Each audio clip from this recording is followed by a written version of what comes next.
स्वागत है आपका अपने YouTube channel Skies Preparation Hub पर।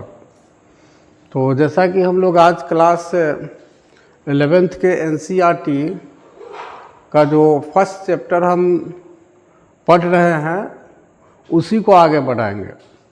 और इसमें हमने कालक्रम पढ़ा है। कालक्रम में हमने अफ्रीका, उसके बाद आपको यूरोप, उसके बाद अमेरिका, ये सब महादेश में, एशिया, दक्षिण एशिया, ऑस्ट्रेलिया, ये सब महादेश में जो भी प्रारंभिक मानव के द्वारा प्रगति की गई उन सारी प्रगतियों के बारे में, उनके विकास प्रक्रिया के बारे में हम लोगों ने अभी तक पढ़ा है। और उसके बाद हम चैप्टर को जो स्टार्ट किए हैं कि एक प्रारंभिक समाज, लेखन कला और शहरी जीवन, एक स्टार्टिंग का सोसाइटी है। ये पूरी दुनिया में यदि देखा जाए तो सबसे प्रारंभ के समाज के बारे में हम लोग पढ़ रहे हैं। यानी मानव जंगलों और पहाड़ों से निकलने के बाद एक समाज बनाता है, एक सोसाइटी कैसे बनता है, एक समाज कैसे बनता है और कहाँ बनाता है, और उस समाज की जो रूपरेखा है वह किस तरह की है। उसके बाद उनके लिखने की कला किस तरह का है, और उनका जो समाज है वह ग्रामीण समाज है या शहरी समाज है। तो इसके बारे में मुख्य रूप से हम लोग इस चैप्टर में पढ़ रहे हैं। यानी हम लोग इस चैप्टर में हमें मुख्य रूप से यह पढ़ना है कि पूरी दुनिया में मानव ने सबसे पहले समाज, प्रारंभिक समाज, अर्लियर सोसाइटी इसको कहा जाएगा, मतलब सबसे अर्लियर सोसाइटी कहाँ बनाया, प्रारंभिक समाज कहाँ बनाया। उसके बाद आर्ट ऑफ राइटिंग, लिखने की कला उनका किस प्रकार का था, उनका शहरी जीवन, ये इनका जो विलेज लाइफ था या फिर सिटी लाइफ था, किस तरह का जीवन था उनका। अर्लियर जो सोसाइटी था, जो प्रारंभिक मानव था उनका, उसके बारे में हम लोग को इसमें पढ़ना है। और इन्होंने ये समाज कहाँ बनाया। तो चलिए, हम लोगों ने अभी तक जितना पढ़ा है उसके आगे हम लोग अपने लेक्चर को बढ़ाएंगे। और इसमें हम लोग ये प्रारंभिक समाज में हम लोग ये सब देख चुके हैं। हम लोग इसमें कालक्रम भी देखे हैं। हम लोग ये कालक्रम हम लोगों का समाप्त है। इसके बाद आपका यहाँ लेखन कला और शहरी जीवन को हमने शुरू किया था और इसमें यहाँ आकर के हम रुक गए थे। तो एक बार सिर्फ इसको हम लोग रीडिंग दे लेते हैं, क्योंकि इसी के बाद था, इसी के बाद हमें पढ़ना है। तो इस बार सिर्फ इसको रीडिंग दे लेते हैं, रिपीट हो जाएगा। देख लीजिए, लेखन कला और शहरी जीवन, इसको हम रिपीट कर रहे हैं, बहुत ज़्यादा इसमें हम व्याख्या नहीं करेंगे। शहरी जीवन की शुरुआत मेसोपोटामिया में हुई थी। फरात और दजला को ही टिग्रिस भी कहा जाता है, नदियों के बीच स्थित यह प्रदेश आजकल इराक गणराज्य का हिस्सा है। हम सिर्फ रीडिंग इसलिए दे रहे हैं क्योंकि पिछले बार हम लोग लेक्चर में इसकी व्याख्या किए हैं, समझना होगा तो उसको आप देख लीजिएगा। मेसोपोटामिया की सभ्यता अपनी संपन्नता, शहरी जीवन, विशाल एवं समृद्ध साहित्य, गणित और खगोल विद्या के लिए प्रसिद्ध है। मेसोपोटामिया की लेखन प्रणाली और उसका साहित्य पूर्वी भूमध्य सागरीय प्रदेशों और उत्तरी सीरिया तथा तुर्की में 2000 ईसा पूर्व के बाद फैला, जिसके फलस्वरूप उस समस्त क्षेत्र के राज्यों के बीच आपस में, यहाँ तक कि मिस्र के फराओ के साथ भी मेसोपोटामिया की भाषा और लिपि में लिखा पढ़ी होने लगी। यहाँ हम शहरी जीवन और लेखन के बीच के संबंधों की खोज करने का प्रयत्न करेंगे और फिर यह जानना चाहेंगे कि लेखन की सतत परंपरा से क्या क्या प्रतिफल प्राप्त हुए। अभिलिखित इतिहास के आरंभिक काल में इस प्रदेश को मुख्यतः इसके शहरीकृत दक्षिणी भाग को, नीचे विवरण देखें, सुमेर और अक्कद कहा जाता था। 2000 ईसा पूर्व के बाद जब बेबीलोन एक महत्वपूर्ण शहर बन गया, तब दक्षिणी क्षेत्र को बेबीलोनिया कहा जाने लगा। लगभग 1100 ईसा पूर्व से जब असीरियाइयों ने उत्तर में अपनी राज्य स्थापित कर लिया, तब उस क्षेत्र को असीरिया कहा जाने लगा। उस प्रदेश की प्रथम ज्ञात भाषा सुमेरियन यानी सुमेरी थी। धीरे धीरे 2400 ईसा पूर्व के आसपास जब अक्कदी भाषी लोग यहाँ आ गए, तब अक्कदी ने सुमेरी भाषा का स्थान ले लिया। अक्कदी भाषा सिकंदर के समय 336 से 323 ईसा पूर्व तक साथ साथ फलती फूलती रही। 1400 ईसा पूर्व से धीरे धीरे अरामाइक भाषा का भी प्रवेश शुरू हुआ। उसके बाद यहाँ हम लोग देखे थे मेसोपोटामिया नाम यूनानी भाषा के दो शब्दों मेसोस यानी मध्य और पोटैमोस यानी नदी से मिलकर बना है। इसलिए मेसोपोटामिया शब्द दजला फरात नदियों के बीच की उपजाऊ धरती को इंगित करता है। उसके बाद हम लोग चलते आगे देखते हैं। एक लाइन और था, इसको भी देख लेना था हमको।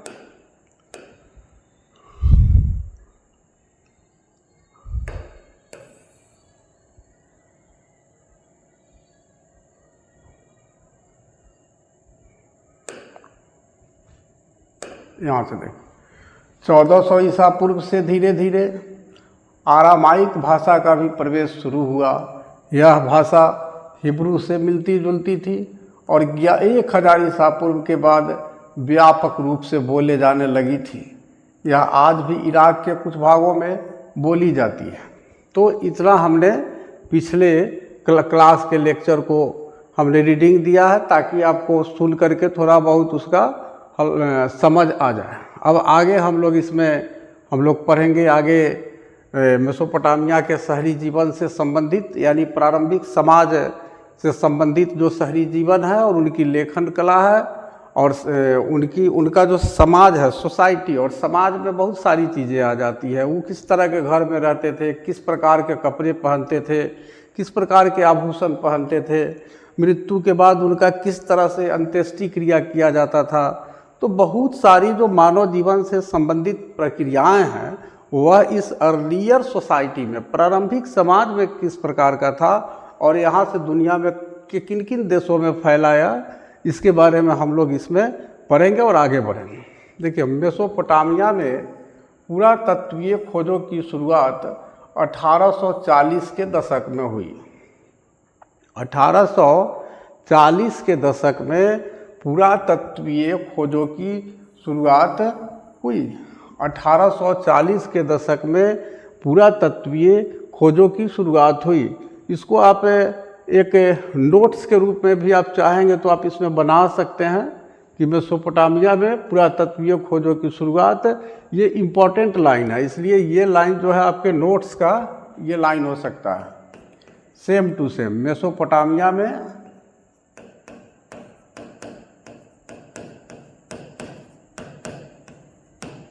मेसोपोटामिया में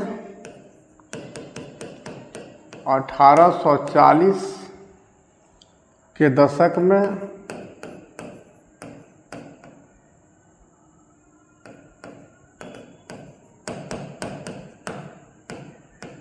पुरातात्विक खुदाई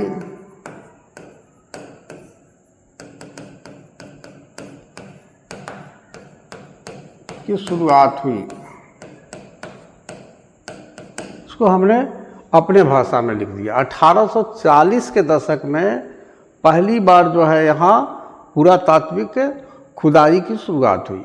यदि हम लोग भारत से अगर कंपैरिजन करें तो आपको पता है कि भारत की जो सबसे प्रारंभिक सभ्यता थी, ये दुनिया की प्रारंभिक सभ्यता है, अर्लियर सोसाइटी है वर्ल्ड की। और इंडिया की अगर अर्लियर सोसाइटी की बात करें तो वो है हमारा इंडस वैली सिविलाइजेशन या सिंधु घाटी सभ्यता। तो सिंधु घाटी सभ्यता की अगर हम बात करें तो ये भारत की ये भारत की अर्लीस्ट सोसाइटी है, यानी भारत की प्रारंभिक सभ्यता है। और इसकी खुदाई पहली बार 1921 ईस्वी में स्टार्ट हुआ था। ये दयाराम साहनी जो थे, दयाराम साहनी, साहनी इनको बोलते हैं, दयाराम साहनी, ये 1921 ईस्वी में हड़प्पा की खुदाई किए थे। हड़प्पा की खुदाई किए थे 1921 ईस्वी में प्रोफेसर दयाराम साहनी। तो देखिए 1840, यानी समझिए कि अगर हम 80 वर्ष पहले ही लगभग अगर देखा जाए तो आप समझिए कि 80-81 वर्ष पहले ही मेसोपोटामिया में आपको जो आर्कियोलॉजिकल, ये क्या कहा जाएगा इसको, आर्कियोलॉजिकल जो खुदाई है इसको शुरू कर दिया गया था। पुरातात्विक खुदाई शुरू हो गया था। तो पुरातात्विक खुदाई का अर्थ होता है कि बहुत पहले, हजारों साल पहले जब ज़मीन के नीचे कोई सभ्यता बाढ़ के कारण, भूकंप के कारण या किसी प्राकृतिक प्रकोप के कारण आपको ज़मीन के नीचे दब गई, तो वहाँ उसी को खोद करके निकालना और उसके बारे में जानकारी प्राप्त करना, तो उसी को खोदने को हम पुरातात्विक खुदाई कहते हैं। पुरातात्विक का मतलब है पुराने जो वस्तुएं हैं उसको खोद कर निकालना। तो देखिए हमारे यहाँ से 80 साल पहले ही मेसोपोटामिया में शुरू हो जाती है, 1840 के दशक में। तो यानी 1840 के दशक का अर्थ हुआ कि 1840 से 1850, 10 साल का दशक होता है।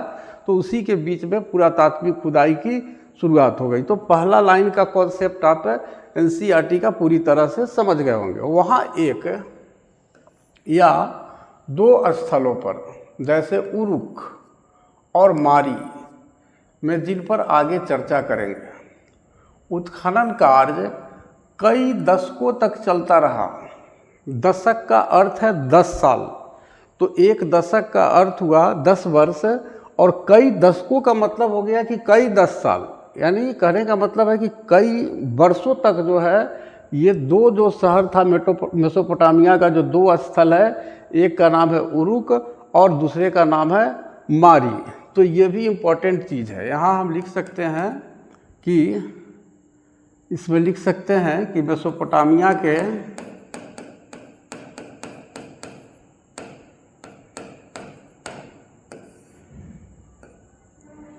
इसको ठीक कर लीजिएगा, मेसोपोटामिया के दो स्थलों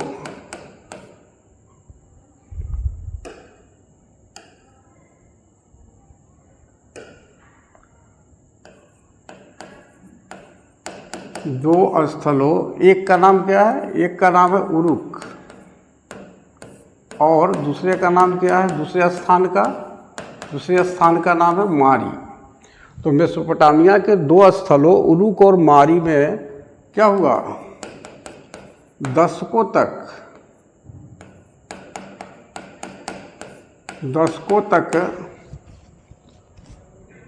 खुदाई का कार्य चलता रहा। जहाँ इम्पोर्टेंट होगा उसी को हम नोट्स के रूप में लिखेंगे। उसके बाद देखिए नेक्स्ट है, भारत में किसी भी स्थल पर इतने लंबे अरसे तक खुदाई की कोई परियोजना नहीं चली। अब देखिए भारत की बात लीजिए, तो भारत की जो सबसे प्रारंभिक सभ्यता है, भारत की जो ओल्डेस्ट सिविलाइजेशन ऑफ इंडिया है, जिसको हम सिंधु घाटी सभ्यता या इंडस वैली सिविलाइजेशन कहते हैं, तो इसका जो एक्सकेवेशन होता है, खुदाई होता है, जो आर्कियोलॉजिकल एक्सकेवेशन इसको हम कह सकते हैं, पुरातात्विक खुदाई हम कह सकते हैं। तो ये जो एक्सकेवेशन होता है वो 1921 ईस्वी में होता है, और फिर हड़प्पा का, और हड़प्पा के बाद 1922 ईस्वी में मोहनजोदड़ो का होता है, और भी इंडस वैली सिविलाइजेशन जहाँ तक इंडिया में फैला हुआ था, तो उनका जो है एक्सकेवेशन, उसका जो उत्खनन है, उसकी जो खुदाई है, वह अलग अलग डेट में होता है। लेकिन भारत में कोई भी ऐसा स्थल नहीं है, किसी भी स्थल पर इतने लंबे अरसे तक खुदाई की कोई परियोजना नहीं चली। और मेसोपोटामिया में भी और आपको स्थल है, और भी साइट्स है मेसोपोटामियन सिविलाइजेशन के, और भी स्थल है, लेकिन उन स्थलों पर उतने लंबे समय तक खुदाई नहीं चली जितना लंबे समय तक ये दो स्थलों की खुदाई हुई थी।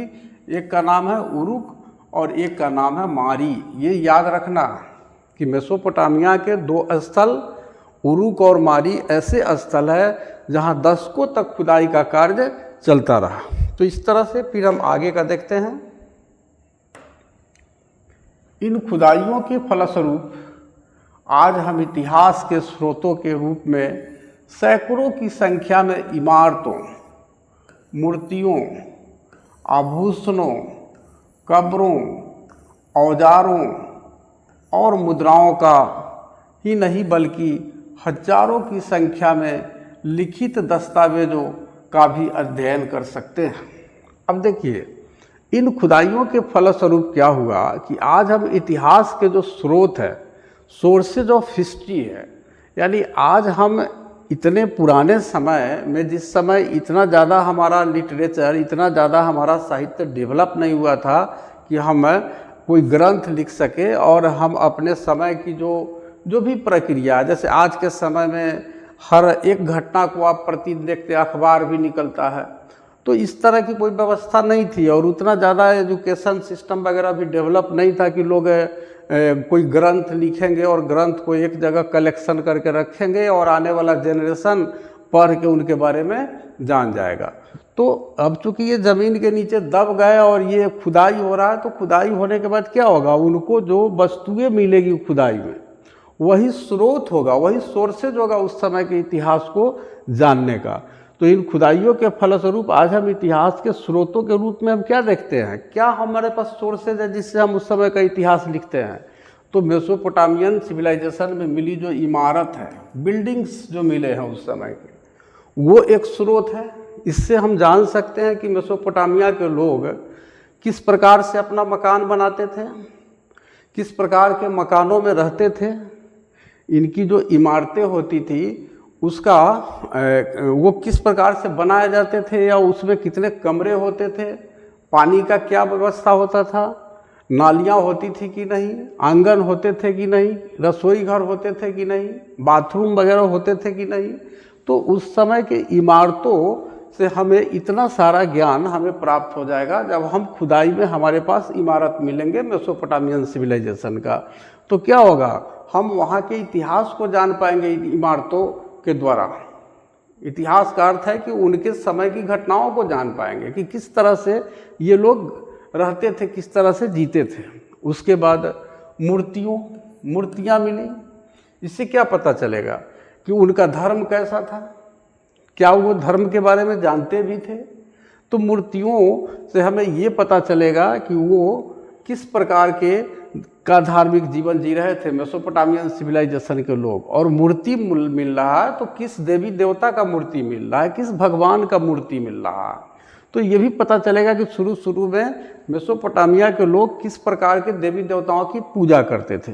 उसके बाद आभूषण, इससे हम उस समय का क्या इतिहास लिखेंगे कि उस समय के जो आभूषण थे वो महिलाएं पहनती थी या पुरुष पहनती थी, और वो आभूषण कहाँ पहने जाते थे, उनके क्या नाम थे, यानी उनके श्रृंगार का भी शौक था उनको। इसके बारे में हमें पता चलेगा आभूषणों से।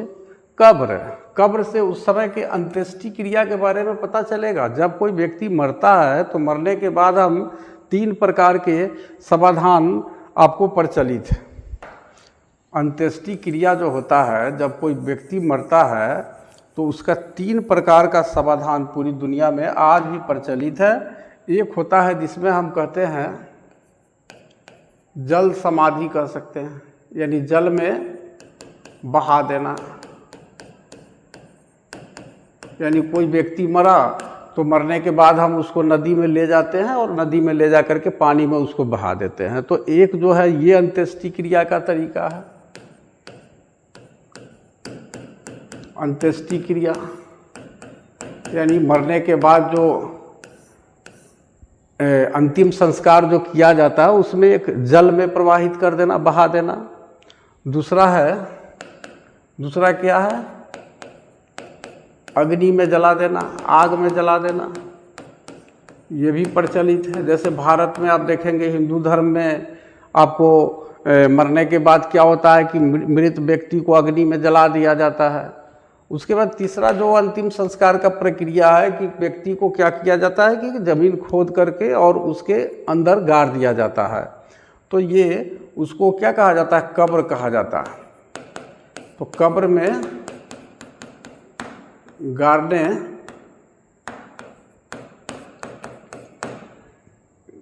की प्रक्रिया, ये इस तरह से पूरी दुनिया में अगर देखा जाए तो या तो हम कब्र में गाड़ देते हैं मृत्यु के बाद व्यक्ति को, या उसको अग्नि में जला देते हैं, या उसको हम जल में बहा देते हैं। तो आज भी ये तीनों प्रकार का जो अंत्येष्टि क्रिया है यह प्रचलित है।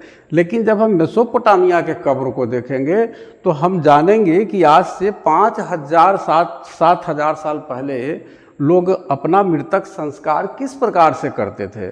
तो उस समय के लोगों के अंत्येष्टि क्रिया का इतिहास पता चलेगा हमें, और कुछ अच्छी चीज़ें होगी तो हम उसको एडॉप्ट करेंगे, हम उसको ग्रहण करेंगे। उस समय के औजारों से ये पता चलेगा कि जो दुनिया का सबसे अर्लीस्ट सोसाइटी था, सबसे जो पुराना समाज था दुनिया का, उसके औजार किस प्रकार के थे, उनके वीपन्स किस प्रकार के थे, किस तरह से वो अपना काम करने के लिए औजार बनाते थे। उसके बाद मुद्रा, अब बताइए व्यापार वगैरह कर रहे हैं मेसोपोटामियन सिविलाइजेशन के लोग, तो इनको पैसे की भी ज़रूरत रही होगी। तो आखिर किस प्रकार से ये अपना मुद्रा जो है बनाते थे। तो ये सब क्या है, उस समय का इतिहास जानने का सोर्सेज है। These all are the sources of knowing the history of Mesopotamian civilization. यानी हम कह सकते हैं कि मेसोपोटामिया के सभ्यता को जानने के ये स्रोत है, इतिहास को जानने के स्रोत है। आपसे पूछ देगा कि मेसोपोटामिया के इतिहास को जानने के कौन कौन से स्रोत है, तो इसमें आपका इसका नाम आ जाएगा। तो इसमें हम इसको एक पॉइंट इसमें लिख सकते हैं, मेसोपोटामिया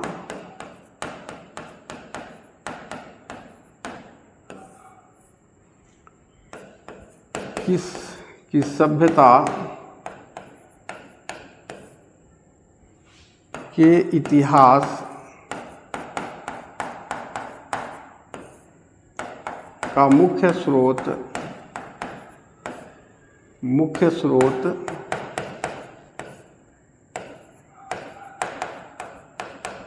इमारतें, उसके बाद मूर्तियाँ,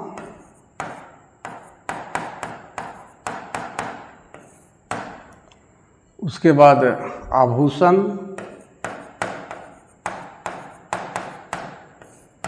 उसके बाद आपका कब्र,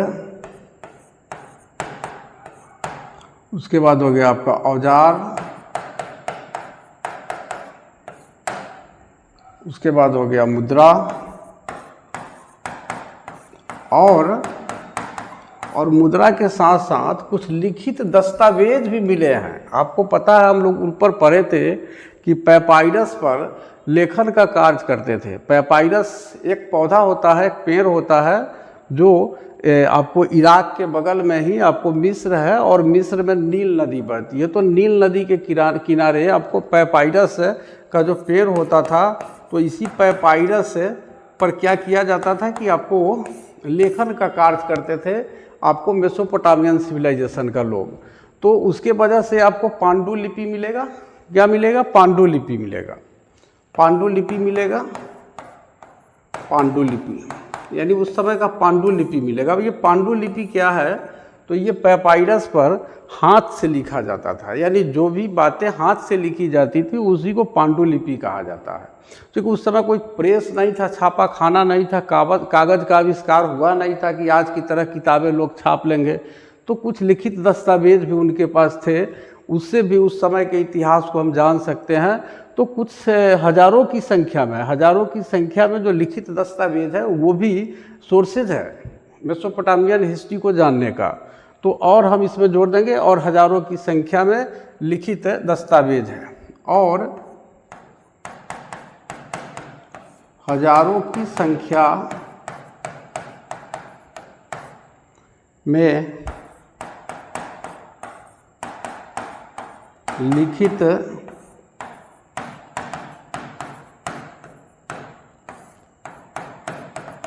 दस्तावेज है। उसके बाद हम चलते हैं आगे। देखिए, यूरोप वासियों के लिए मेसोपोटामिया इसलिए महत्वपूर्ण था। अब देखिए, मेसोपोटामिया यूरोप के लोगों के लिए भी इम्पोर्टेंट है। तो क्यों इम्पोर्टेंट है? क्योंकि बाइबल के प्रथम भाग, आप जानते हैं कि आपको ईसाइयों का जो धर्म ग्रंथ है उसका नाम क्या है? बाइबल है।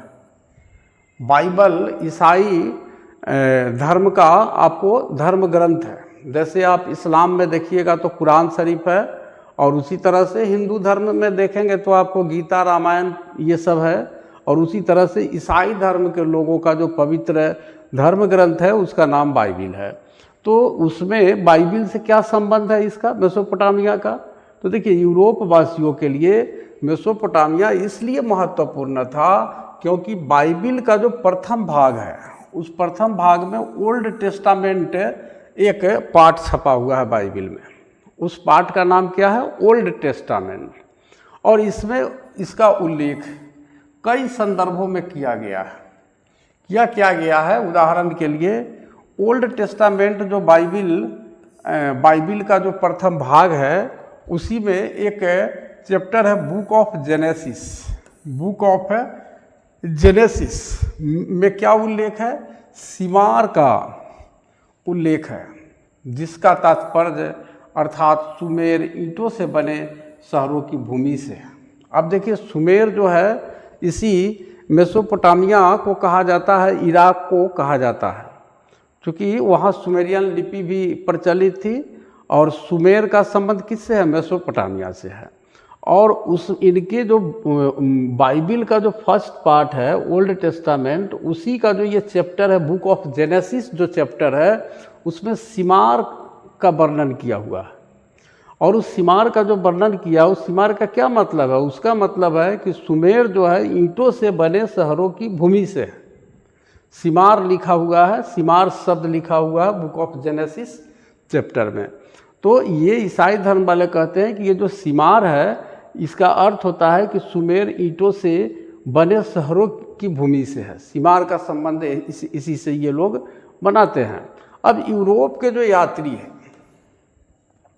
और जो विद्वज्जन यात्री, वहाँ के जो यात्री है यानी जो यात्रा करते हैं मेसोपोटामिया का, या वहाँ के जो विद्वान लोग हैं, विद्वज्जन लोग हैं, वो मेसोपोटामिया को एक तरह से अपने पूर्वजों की भूमि मानते थे, क्योंकि उनके बाइबिल में भी सिमार लिखा हुआ है। और सिमार का अर्थ क्या है? इसी सुमेर से है, और सुमेर का मतलब क्या है? मेसोपोटामिया से है। तो जब उनके बाइबिल में सुमेर लिखा हुआ है तो इससे इनको अनुमान लग रहा है कि यूरोप के जो यात्री और वहाँ के जो विद्वान लोग हैं उनका मानना है कि मेसोपोटामिया जो है ये भूमि क्या है? ये हमारे पूर्वजों की भूमि है, यानी हमारे पूर्वज मेसोपोटामिया से ही आए हैं यूरोप। ऐसा मानना है यूरोप के लोगों का, क्योंकि उनके बाइबिल के जो प्रथम पार्ट है, प्रथम भाग है, उसका नाम है ओल्ड टेस्टामेंट। और उस ओल्ड टेस्टामेंट में जो एक चैप्टर है जिसका नाम है बुक ऑफ जेनेसिस, और उसमें लिखा हुआ है सिमार शब्द। और सिमार शब्द का मीनिंग है कि सुमेर ईंटों से बने शहरों की भूमि से है। ये ईंटों से बने शहर है सुमेर की भूमि से, अर्थ ये सिमार का लगाते हैं जो उनके बाइबिल में लिखा हुआ। और इसी के कारण यूरोप के जो यात्री और विद्वज्जन हैं ये क्या कहते हैं कि मेसोपोटामिया जो है ये हमारे पूर्वजों की भूमि है।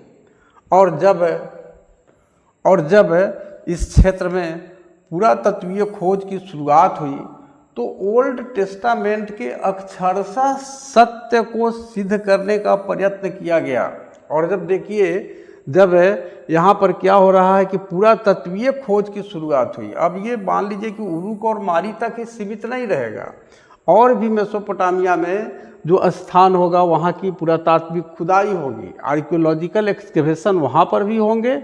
और वो शुरू हो गया, शुरू हुई तो पता चला कि ओल्ड टेस्टामेंट के अक्षरशः सत्य को सिद्ध करने का प्रयत्न किया गया। यानी जब और भी खुदाई हुई तो ओल्ड टेस्टामेंट की और भी बहुत सारी बातों को सिद्ध करने का प्रयास किया गया, ये विद्वज्जनों के द्वारा, यूरोप के विद्वानों के द्वारा और वहाँ के यात्रियों के द्वारा। अब 19वीं सदी के मध्य में, 19वीं सदी के मध्य का मतलब है लगभग 1850 ईस्वी के आसपास, इसी को ना 19वीं सदी का बीच कहा जाएगा, मध्य से मेसोपोटामिया के अतीत को खोजे जाने के उत्साह में कभी कोई कमी नहीं आई। अब देखिए 1840 के दशक से शुरू हुआ और कई दशकों तक आप जानते हैं कि दो स्थल जो थे उरुक और मारी, उसका खुदाई होता रहा। तो ये मेसोपोटामिया के जो अतीत है उसको खोजने के उत्साह में कोई कमी नहीं आई। 1850 के मध्य से ही इतना उत्साह बढ़ गया लोगों में कि बहुत कुछ जानना चाहते थे कि आखिर इसके नीचे क्या दबा हुआ है।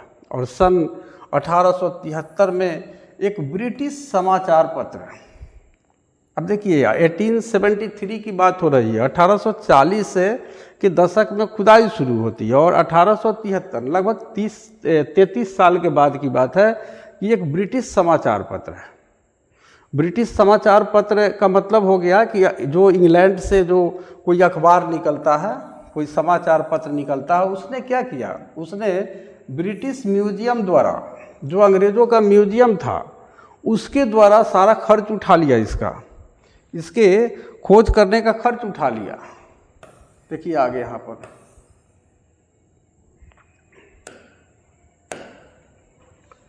ब्रिटिश म्यूजियम द्वारा प्रारंभ किए गए खोज अभियान का खर्च उठाया। देखिए ब्रिटिश समाचार पत्र और वहाँ का जो ब्रिटिश म्यूजियम है उसको जो आमदनी होती थी, म्यूजियम में आप जाते हैं घूमने तो आप टिकट कटाते हैं, या फिर वहाँ के अखबार को जब बेचा जाता है तो उससे भी अखबार कंपनी को आमदनी होती है जो अखबार का छपाई करते हैं। तो ब्रिटिश जो समाचार पत्र है, और ये कब की बात है, 1873 ईस्वी का बात है, 1873 ईस्वी का बात है। ये इस समय क्या होता है, खुदाई 1840 के दशक में ही शुरू हो जाता है। 1840 के दशक में ही खुदाई शुरू हो जाता है।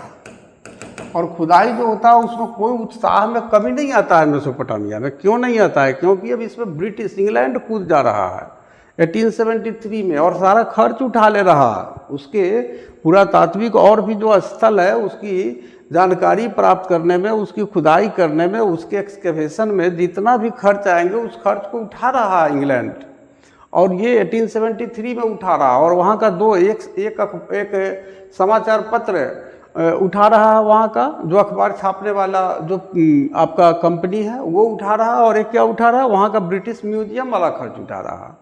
और उठाया जिसके अंतर्गत मेसोपोटामिया में एक ऐसी पट्टी का टैबलेट की खोज की जानी थी जिस पर बाइबिल में उल्लिखित जल प्लावन की कहानी का अंकन था। फ्लड, बाइबिल में एक फ्लड का चर्चा किया गया है। जो ईसाई धर्म के का जो पवित्र ग्रंथ है जिसका नाम बाइबिल है, उस बाइबिल में एक फ्लड का चर्चा किया गया है, एक बाढ़ का चर्चा किया गया, एक जल प्लावन का चर्चा किया गया है। ये चर्चा किया गया है कि एक ऐसा फ्लड आया था इस पृथ्वी पर कि पूरा का पूरा पृथ्वी उसमें डूब गया था, और उसके बाद फिर यहाँ जीव आए कैसे, इसके बारे में इनके बाइबिल में चर्चा है। तो इसी के से संबंधित एक पट्टिका को खोजना चाहते हैं कि आखिर इस जल प्लावन, इस फ्लड का कहीं पर कोई लिखित साक्ष्य है कि नहीं, कोई रिटन एविडेंस है कि नहीं, और कौन चीज़ पर लिखेंगे, कोई टैबलेट पर मिट्टी का बना हुआ, कोई प्लेट वगैरह पर ही लिखा हुआ कुछ मिलेगा। तो इसको खोजने के लिए जगह जगह खोज रहे थे, अपने खुदाई करवा रहे थे अपने खर्च से। क्यों? क्योंकि इनके धर्म से जुड़ा हुआ था, इनके रिलीजन से जुड़ा हुआ था अंग्रेज़ों के। अब देखिए 1960 के दशक तक यह समझा जाता था, 1960 तक यानी हाल फिलहाल तक की बात है, यह समझा जाता था कि ओल्ड टेस्टामेंट की जो कहानियाँ हैं, ओल्ड टेस्टामेंट क्या है, बाइबिल का प्रथम भाग है, और उसमें जिन कहानियों की चर्चा की गई है अक्षरशः सही नहीं है। 1960 तक ऐसा माना जाता था। 1960 के दशक तक लोग हैं धार्मिक ग्रंथ को पढ़ते थे, ईसाई धर्म के लोग, और उसमें जो फर्स्ट चैप्टर है, फर्स्ट जो पार्ट है बाइबिल का ओल्ड टेस्टामेंट, उसमें जो कहानियाँ लिखी हुई है उसको 1960 तक बिल्कुल सही नहीं मानते थे। ये लोग डाउट, संदेह के नज़र से देखते थे। लेकिन ये इतिहास में हुए महत्वपूर्ण परिवर्तनों के अतीत को अपने ढंग से अभिव्यक्त करती है। लेकिन क्या होता है कि ये इतिहास में जो परिवर्तन हुआ उससे उसके अतीत को अपने ढंग से अभिव्यक्त करती है, अपने तरीक़ा से अभिव्यक्त करती है ओल्ड टेस्टामेंट। धीरे धीरे पुरातात्विक तकनीकें अधिकाधिक उन्नत डेवलप, परिष्कृत होती गई।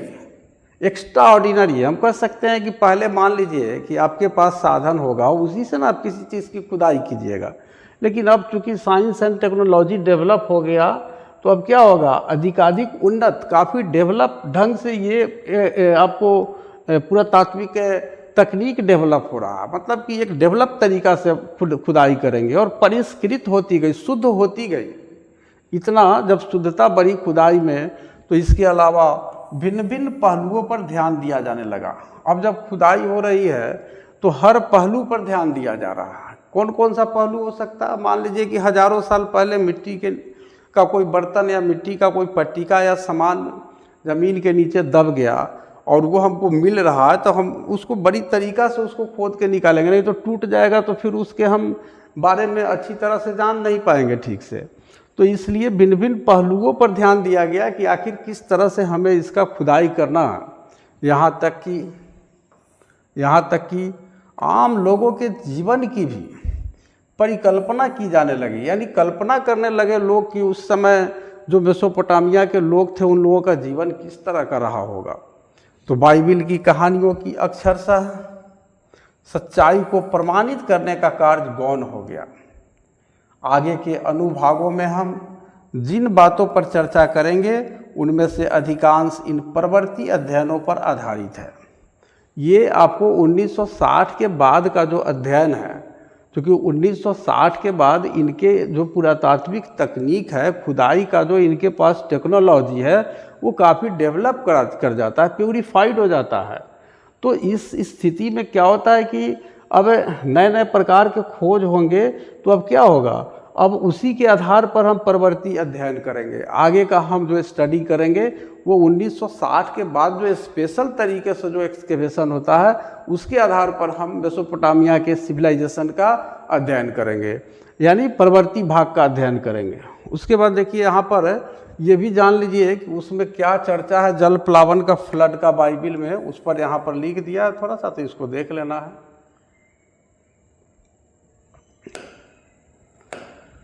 बाइबिल के अनुसार यह जल प्लावन पृथ्वी पर संपूर्ण जीवन को नष्ट करने वाला था।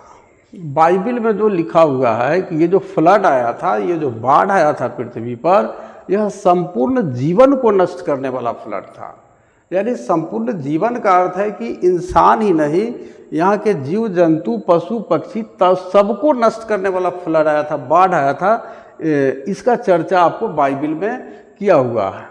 किंतु परमेश्वर ने जल प्लावन के बाद भी जीवन को पृथ्वी पर सुरक्षित रखने के लिए नोआ नाम के एक मनुष्य को चुना। अब यहाँ पर भी चुनने की बात आ रही है, किंतु क्या हुआ, परमेश्वर यानी जिसको लोग गॉड कहते हैं, तो उनके जो गॉड थे उनके बारे में इनका कहना है कि बाइबिल में जो लिखा हुआ है कि किंतु परमेश्वर ने यानी गॉड ने ये जल प्लावन के बाद भी, यानी फ्लड, बाढ़ के बाद भी जीवन को पृथ्वी पर सुरक्षित रखने के लिए क्या किया, नोआ नाम के एक मनुष्य को चुना। एक मनुष्य को चुना जिसका नाम नोआ है। और इस नोआ का चर्चा किसमें है? ईसाई धर्म ग्रंथ बाइबिल में है। नोआ ने क्या किया, नोआ को चुना गॉड ने। नोआ ने एक बहुत विशाल नाव बनाई और उसमें सभी जीव जंतुओं का एक एक जोड़ा रख लिया, ऐसा बाइबिल में लिखा हुआ है। जितने भी प्रकार के जीव जंतु है सबका एक एक जोड़ा रख लिया, एक मेल और एक फीमेल, एक नर और एक मादा। नोआ को चूंकि गॉड चुने थे कि भाई अब बचाओ, इस प्रकृति को बचाओ, इस जीवन को बचाओ, ऐसा मानना है, और ये ईसाई धर्म वालों का, और ये लिखा हुआ है बाइबिल में। तो सभी जीव जंतुओं का एक एक जोड़ा रख लिया नोआ ने, और जब जल प्लावन हुआ यानी जब फ्लड हुआ तो बाकी सब कुछ नष्ट हो गया। जितना भी जीव जंतु थे, जितने भी पेड़ पौधे थे, जितना भी मानव थे, सबके सब नष्ट हो गए जब फ्लड आए तो। लेकिन पर नाव में रखे सभी जोड़े सुरक्षित बच गए, लेकिन नोआ ने जितने जोड़े जीव जंतुओं को, पशु पक्षियों को, मनुष्यों को, पेड़ पौधों की प्रजातियों को नाव में रखा था, वे सभी के सभी क्या हुआ, जिंदा बच गए। ऐसी ही कहानी एक कहानी मेसोपोटामिया के परंपरागत साहित्य में भी मिलती है। अब इसी प्रकार का सेम कहानी मेसोपोटामिया का एक परंपरागत साहित्य है, यानी एक ओल्ड लिटरेचर है, एक पुराना साहित्य है मेसोपोटामिया का, उसमें ये इस तरह का एक कहानी लिखा हुआ है। तब क्यों नहीं ये कहेंगे कि हम मेसोपोटामिया के लोग हमारे पूर्वज हैं, क्योंकि इनके बाइबिल में जो लिखा हुआ है उसी तरह का साहित्य मेसोपोटामिया में मिल रहा है। और सेम ढंग के फ्लड यानी जल प्लावन के घटना और नोआ ये सब के बारे में चर्चा हो रही है इनके इस बाइबिल में। तो इसका अर्थ है कि ये लोग समझ रहे हैं कि हमारे पूर्वज मेसोपोटामिया से आए थे, तब ना वहाँ के लिटरेचर को पढ़े और बाद में फिर उसी को बाइबिल में अपना इस कहानी का चर्चा कर दिए। तो इस तरह से इस कहानी के जो मुख्य पात्र को जीउस शूद्र या उत्नापिष्टिम कहा जाता था। अब देखिए फर्क क्या है कि वो नोआ को चुना वहाँ परमेश्वर, लेकिन यहाँ मेसोपोटामिया के जो साहित्य में है उस कहानी का जो मुख्य पात्र है उसका नाम नोआ नहीं है, उसका नाम मेसोपोटामिया के बुक में है। आपको क्या नाम है उसका? उसका नाम है जीउस शूद्र, और एक का नाम है उत्नापिष्टिम और जीउस शूद्र। ये आपको मुख्य पात्र है मेसोपोटामिया के साहित्य में जो फ्लड का चर्चा है उसमें, और जो बाइबिल में फ्लड का चर्चा है उसमें नोआ का नाम है। तो ये ध्यान दीजिए, वहाँ नोआ है बाइबिल में और मेसोपोटामिया के साहित्य में क्या है? जीउस शूद्र और उत्नापिष्टिम।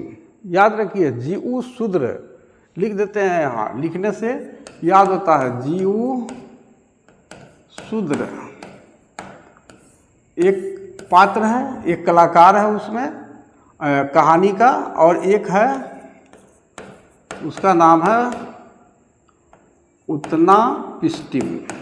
ये दो नाम है, उत्नापिष्टिम और जीउस शूद्र।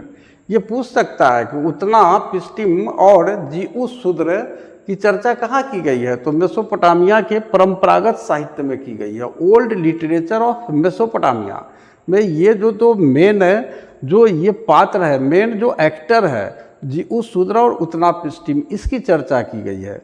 और बाइबिल के ओल्ड टेस्टामेंट में जो फ्लड का चर्चा है वो सेम टाइप का ये भी कहानी है, लेकिन फ़र्क ये है कि ओल्ड टेस्टामेंट में आपको नोआ का चर्चा है, क्योंकि नोआ को वहाँ परमेश्वर चुनता है कि भाई तुम क्या करो कि जीवों को बचाओ। तो इस तरह से हम लोग यहाँ तक इसको देखें, इसमें आपको कोई परेशानी नहीं है। अब देख लेते हैं इस मैप को, ये मैप क्या दिखाना चाह रहा है।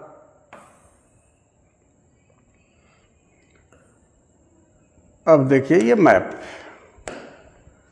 इस मैप को देखते हैं थोड़ा कलर चेंज करके।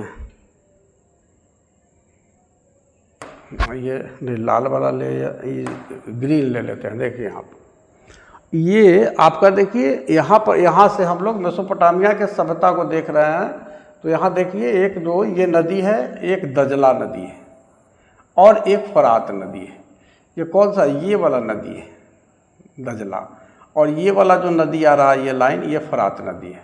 और इसी के दोनों के बीच में जो ये जगह देख रहे हैं यही मेसोपोटामिया। इस दोनों के बीच वाला ये वाला जो पार्ट देख रहे हैं यही मेसोपोटामिया है। एक तरफ फरात नदी है और एक तरफ दजला नदी है। ये मैप में देखिए, बड़ा इंटरेस्टिंग ढंग से ये समझने का चीज़ है। और इसके बगल में कौन सा देश? देखिए इसी में आपको फरात के बगल में आप मारी शहर को देख रहे हैं। आप इसके दक्षिण में देखिए, आप मैप में देखते हैं कि ऊपर उत्तर होता है, नीचे क्या होता है? दक्षिण होता है, और दाहिने साइड में पूरब होता है, और बाएं साइड में क्या होता है? पश्चिम होता है। तो ये मैप है हमारा। तो हमने देखा ऊपर नॉर्थ हो गया, इधर साउथ हो गया, उधर ईस्ट हो गया और इधर वेस्ट हो गया। तो ये मैप से आप समझिए कि ये हम अगर आएंगे इधर तो क्या किस डायरेक्शन में आएंगे? दक्षिण आएंगे। यानी हम कह सकते हैं कि मेसोपोटामिया के दक्षिण में आपको ये बेबीलोन है और उरुक शहर है, उर है, ये सब शहर का नाम है। ये सब मेसोपोटामिया के दक्षिण में है। और इसके पूरब के तरफ देखिए यहाँ ईरान है, और इधर आप जाइए, इधर पूरब है और इधर वाला उत्तर है। पूरब और उत्तर कैस्पियन सागर है। और ज़्यादा पूरब और उत्तर जाएंगे इधर तो यहाँ अरल सागर आ रहा है मेसोपोटामिया से। ये काफ़ी दूर है और यहाँ देखिए आपका काफ़ी दूर यहाँ आ रहा है पाकिस्तान, भारत वाले भाग में सिंधु नदी है, ये यहाँ काफ़ी दूर है यहाँ से मेसोपोटामिया के सभ्यता से। उसके बाद देखिए ये फारस की खाड़ी है, इसी से सटा हुआ ये फारस की खाड़ी है, और यही खाड़ी यहाँ अरब सागर यानी भारत के पश्चिमी जो भाग है, सॉरी ये दक्षिण में, सिंधु नदी के दक्षिण में आपको ये अरब सागर आ जा रहा है। उसके बाद देखिए यहाँ पर पूरा का पूरा रेगिस्तान है, अरबी रेगिस्तान, अरब का रेगिस्तान यही है, ये अरब का रेगिस्तान है। और उसके बाद देखिए अरब के रेगिस्तान के पश्चिम साइड में देखिए यहाँ पर, और दक्षिण साइड में यहाँ लाल सागर है, रेड सी है। और यहाँ पर आपको देख रहे हैं नील नदी, मिस्र देखिए यहाँ कितना दूर है यहाँ से मेसोपोटामिया से। ये रेगिस्तान वगैरह पूरा पार करके आइए, ये लाल सागर के ज़मीन से आना है तो ऐसे आइए, और नहीं तो फिर ये खाड़ी से अगर लाल सागर से रास्ता होगा तो ऐसे आइए नील नदी के पास, ये नदी है नील नदी। और यहाँ से पैपायरस जो है ले जाता है लोग कहाँ, ये मेसोपोटामिया में, और यहाँ ले जा कर के उस पैपायरस पर लेखन करता है। और देखिए मेसोपोटामिया के पश्चिम में आपको सीरिया है और लेबनान है, ये दो देश है। और इधर काफ़ी उत्तर और पश्चिम में जाइएगा, यहाँ काला सागर है, और यहाँ तुर्की आ जा रहा है। ये तुर्की के बारे में हम लोग पढ़ेंगे आगे, तुर्की का इतिहास हम लोग पढ़ेंगे, बड़ा इंटरेस्टिंग इतिहास होगा तुर्की का। जिस समय आएगा आपको मेडिएवल हिस्ट्री का समय अगले क्लास में, उस समय हम लोग तुर्की पर चर्चा करेंगे कि कितना इम्पोर्टेंट स्थान है। और ये भारत आने के लिए इसी रास्ता का उपयोग करते थे यूरोप के लोग। तो ये आपने देखा मुख्य रूप से एक जो मेसोपोटामियन सिविलाइजेशन है उसका कहाँ कहाँ पर एक कनेक्शन है, एक जुड़ाव है, उसके बारे में मुख्य रूप से यह जो मैप है वह हमें दिखाता है। तो इस तरह से हम लोग एक एक्टिविटी है जिस पर हम लोग अगले दिन चर्चा करते हुए, और मेसोपोटामिया और उसके ज्योग्राफी के बारे में हम लोग अगले दिन के लेक्चर में इसको हम पढ़ेंगे। तो क्लास को रिपीट करके बार बार आप इसको देखिए, इससे क्या होगा कि एक बेहतर अंडरस्टैंडिंग आपके अंदर जो है बन पाएगी। आज हमने थोड़ा थोड़ा कोशिश किया है कि इंग्लिश मीडियम को ही भी यूज करें, क्योंकि हमारे स्टूडेंट्स लोगों का डिमांड है कि सर इंग्लिश मीडियम हम लोगों का है, परेशानी होती है। तो इस वजह से हमने थोड़ा सा इंग्लिश मीडियम चर्चा करने का कोशिश किया। चलिए इसी के साथ हम आज का लेक्चर यही समाप्त करते हैं, और आप लोगों से पुनः रिक्वेस्ट करते हैं कि अपने सब्सक्राइबर्स को बढ़ाएं, चैनल को लाइक कीजिए।